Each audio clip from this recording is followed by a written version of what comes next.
Okay. Yeah, so this live stream uh, probably won't be that long.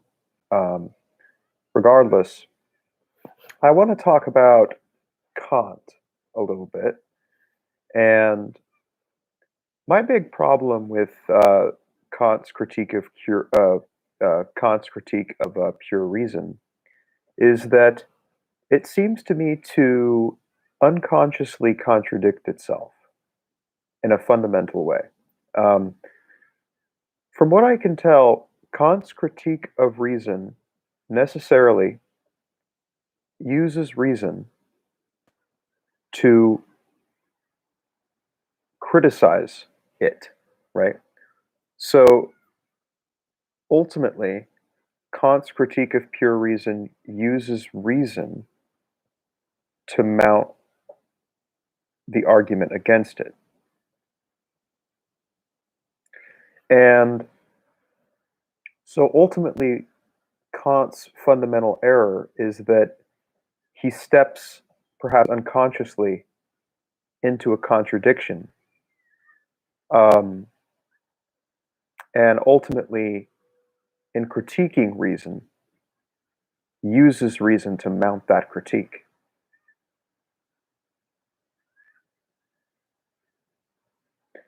And hence, I think what this demonstrates, hopefully, I've gotten that point across coherently. Um, I think what this demonstrates is that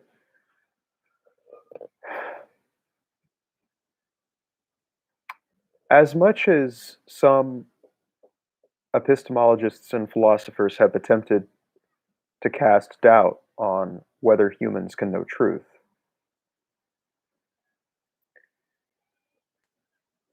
in attempting to, I guess, in attempting to cast doubt upon the human ability to know truth and acquire knowledge, they engage in the same analytical process to they engage in the same analytical process that ultimately they regard as invalid.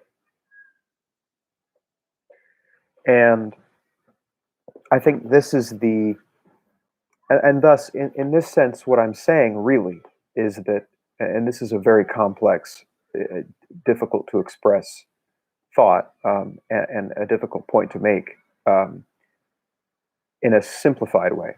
Um, so ultimately, what I think this goes to show, or at least this rebuttal to Kant's critique of pure reason, which is that Kant's critique of reason uses reason to mount the argument against reason, is that reason is fundamentally our only the only mechanism, the only instrument by which we can we can acquire knowledge and at least at least get closer to knowing truth. Um, and I think the fact that Kant unconsciously steps into this contradiction, this hypocrisy, only goes to prove my point that reason is our only the only cognitive instrument we have to come to know truth and to acquire knowledge, at least knowledge that, or at least conclusions that are useful in a human sense. It's the only instrument, that the only path to. I mean, I don't think that I don't think that it's inappropriate to say that the only path to truth really is through through logic. And and so in this video, I guess this is my critique of Kant's critique. And it's that ultimately the critique contradicts itself because it uses a rational process, it uses reason to critique reason.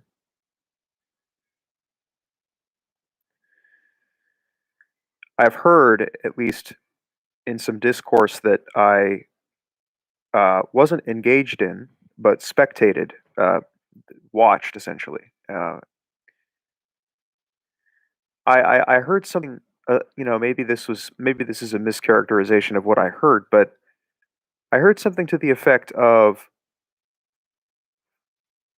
logic is an oppressor, or logic is a tool of the oppressor, or something to that effect. And the problem with that statement is it makes the same error that Kant does,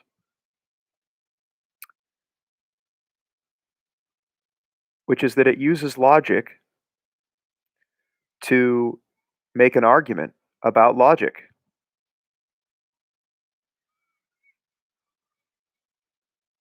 And so, yeah, uh, I guess this is really the only point that I wanted to make in this one, which is that the problem with Kant's critique of pure reason is that it contradicts itself by using reason to mount the argument against reason.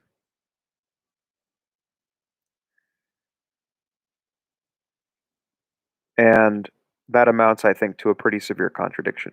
And it's probably why Kant, for all of his value in ethics, and he, by making that statement, uh, critiquing the rational process, he invalidates all of his philosophical works unconsciously because all of those were derived from his own rational process.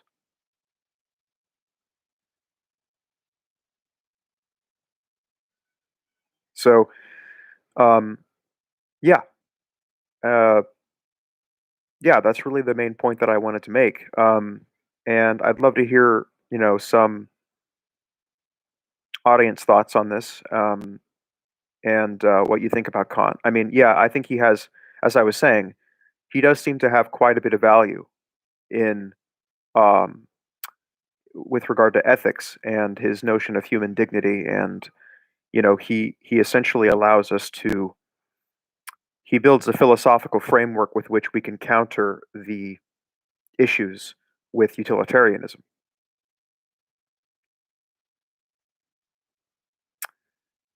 And so he does contribute a lot of value with regard to his ethics, but especially his idea of human dignity.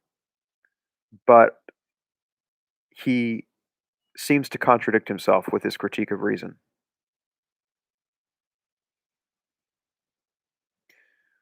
Thanks for watching.